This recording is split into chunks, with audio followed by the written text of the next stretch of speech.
Assalamualaikum warahmatullahi wabarakatuh. Waalaikumsalam warahmatullahi wabarakatuh. Alhamdulillahirabbil alamin. Allahu Akbar. Merdeka Indonesia. Kita hari ini akan dibacain berita semangat kemerdekaan, semangat berkobar dalam hati, berhamba kepada Allah Subhanahu wa taala, dan kita dengarkan dibacain berita berikut ini. Baik Bung Alfian, semoga Bung Alfian dan tokoh-tokoh dan ulama-ulama lain senantiasa dalam lindungan Allah Subhanahu wa taala. Amin Allahumma amin. Baik Bung Alfian, ini berita dari kompas.com 22 Februari 2022. Sebelum ditahan, Brigjen Junior Tumilaar bela warga Bojongkoneng dalam kasus sengketa lahan. Waduh.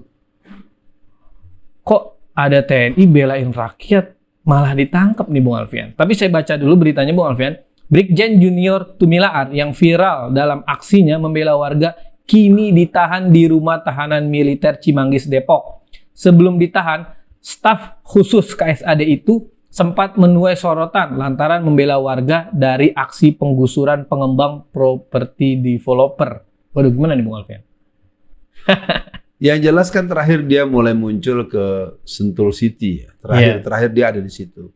Artinya dimulai dari kesikap beliau waktu di Sulawesi, kemudian beberapa kasus-kasus yang ada di tanah Jawa, bahwa memang Pak Junior, Brigjen Junior Tumilaar ini mempertontonkan kesejatian dia sebagai prajurit yang berjiwa sabta marga, yang mempunyai jiwa pembela kepada rakyat, yang memang itu doktrin tentara sejak dulu adalah menyatu dengan rakyat. Masya Allah. Nah, ketika orang seperti itu kemudian dikriminalisasi, disikapi dengan cara-cara yang kelihatannya sangat menjijikkan ya, memalukan dan mempertontonkan betapa ada tangan besar di belakang mereka seperti itu, sehingga mereka betul-betul mempertontonkan dirinya sebagai antek-antek yang mendapatkan perintah daripada asing-asing yang mereka punya kekuatan untuk membuat mereka berbuat seperti itu. Dan sebelum dilanjutkan, saya nyatakan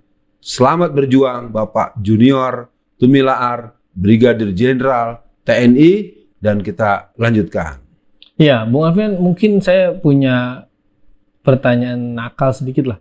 Artinya berarti TNI nggak boleh baik dong Bung Alfian dengan rakyatnya sendiri? Ajarannya begitu.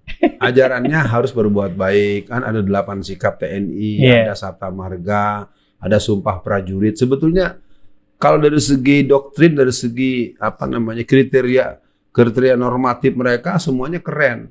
Nah, baik kepada rakyat itu mungkin sifatnya hanya yang sifatnya konsumtif atau memberi hadiah.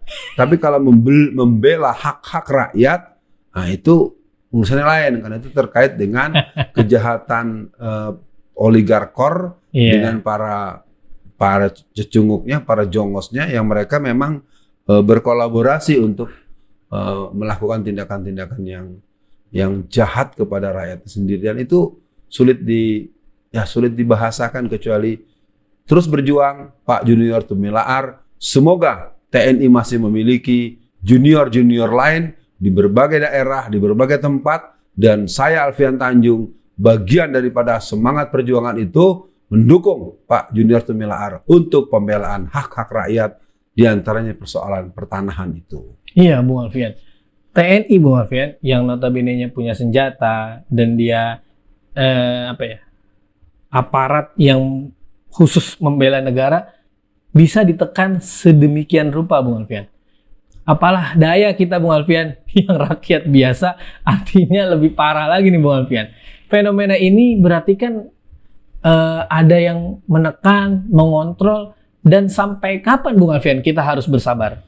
Pertama dibaca dulu situasi ini kan bukan situasi dadakan. Iya. Situasi ini situasi sebab akibat dalam jangka yang panjang dan lama. Berarti akhirnya kita tidak bisa menutupi bahwa pengkhianat-pengkhianat itu juga ada yang masih aktif dan ada yang sudah pensiunan. Yeah. Ini kita juga perlu ingatkan, jangan saudara-saudara para veteran yang udah pensiunan jangan sok jadi pahlawan terus-terusan. Kalian juga dulu yang membuat situasi ini terjadi. Nah, itu yang pertama. Yang kedua, ketika ada keinginan katakanlah memutus rantai kezaliman ini, Yang pasti semua harus mengingat kembali apa dulu arahan Jenderal Sudirman. Iya. Bagaimana dulu kita menjadi bagian daripada rakyat, perjuangan rakyat, kemerdekaan, memerdekakan dan berpihak kepada aspirasi dan kebutuhan dan solusi untuk kepentingan rakyat. Jadi persoalan sampai kapannya, ya sampai kita semua punya kesadaran kolektif bahwa kita tidak mau berada dalam suasana ini terus-menerus. Iya. Maka yang pasti, satu, pemilu tidak boleh ditunda, dia harus disesuaikan, malah kalau mungkin dipercepat karena situasi tidak kondusif. Amin. Yang kedua, kita perlu pemimpin yang punya jiwa yang berkasih sayang, yang sayang pada rakyatnya.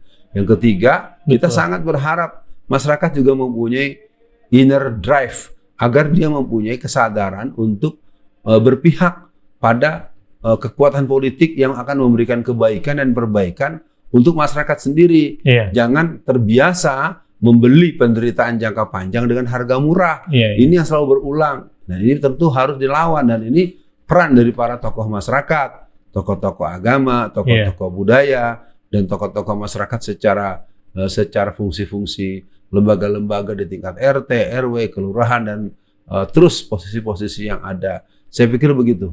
Iya, Bung Alfian, artinya dengan penjabaran atau penjelasan Bung Alfian tadi, berarti kita ini semua sisi ditekan ya Bung Alfian. Yang TNI-nya digituin, sedangkan OPM-nya nggak terlihat perlawanan yang sangat maksimal. Kemudian ustadz-ustadz, ulama-ulama dipetakan dengan radikal, petani-petani jadi banyak kekurangan, pemasukan mereka berkurang.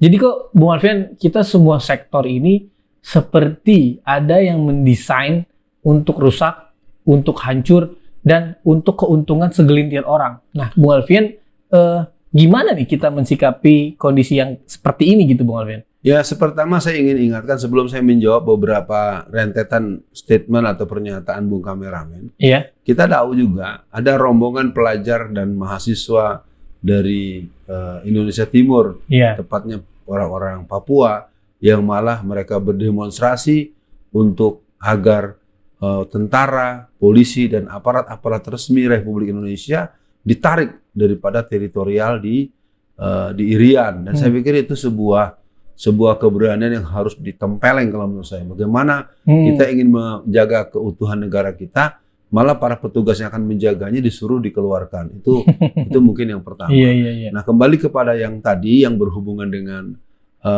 tadi apa pertanyaan sebelumnya yang diminta dijawab oleh saya?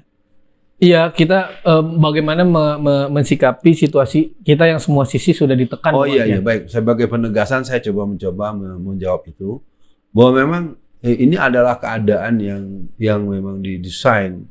Dalam skala makro kita punya pemahaman, pengetahuan tentang the New World Order. Iya. Nah, ini adalah permainan diantaranya mungkin bisa diingat ulang arsip kita tentang obor. Iya. Obor ini One Belt One Road yang mungkin sekarang dikenal dengan nama BRI. Artinya dia merupakan sebuah skema di mana Cina berkepentingan untuk memberikan satu pola kerja dari 70 negara yang berhutang budi pada dia dan berhutang uang tentunya, Iya. agar mengikuti apa kemauan mereka. Nah, untuk Indonesia itu sebenarnya terbelah. Satu sisi mereka tetap ingin dianggap anak baik oleh Cina, tapi di sisi lain dia juga masih jadi orang yang banyak berhutang budi dengan kelompok IMF dan kelompok-kelompok globalis cabal ya yang diistilahkan oleh banyak para ahli analis internasional. Nah, jadi kenapa begini? Yang jelas karena kita tidak mengingat bahwa kita punya konsep mandiri, konsep berdikari, dan dalam kerangka antar negara kita pernah juga punya semangat yang namanya negara non-blok. Tapi itu kan tidak dilakukan. Nah, yang lain peran umat Islam. Maka umat Islam diharapkan melalui dibacain berita ini agar tumbuh kesadaran berpolitiknya. Iya. Berpolitik strategis, politik keumatan, dan politik kebangsaan. Sehingga kita melihat persoalan ini bisa didekati dari berbagai celah yang membuat kita punya eksistensi terhadap tingkat dinamika yang seperti ini. Jangan terlalu pasif membiarkan kita diperlakukan dengan sangat tidak adil, bahkan boleh dibilang zalim, bahkan boleh dibilang ya sangat tidak manusiawi. Dan kita berada sebagai negara yang ya seperti negara di era penjajahan begitu. Innalillahi.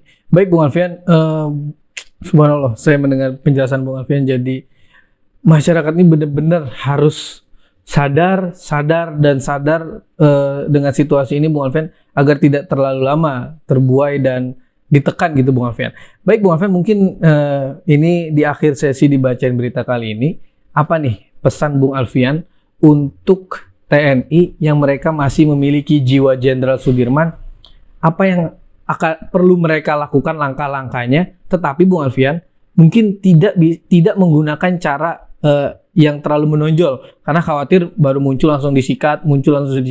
Apa yang pesan lah Bung Alfian untuk TNI mereka yang masih dalam jalan yang benar gitu Bung Alfian? Ya, yang pertama buat TNI, Anda punya kewajiban untuk mengikuti apa yang pernah Anda dapat ketika masa pendidikan. Iya. Baik pendidikan awal di akademi militer maupun dalam pendidikan lanjutan, ketika Anda akan mendapat posisi lanjutan. Nah, persoalannya adalah apa yang disampaikan di ruang belajar Secapa, Sesko, dan segala macam sekolah-sekolah dan itu tidak dijadikan pedoman untuk menghadapi dinamika yang ada. Nah, artinya ini menjadi persoalan, dan dari saya sangat berpesan dan sangat berharap, sangat menganjurkan agar semangat perlawanan itu muncul daripada TNI aktif, jangan pensiunan.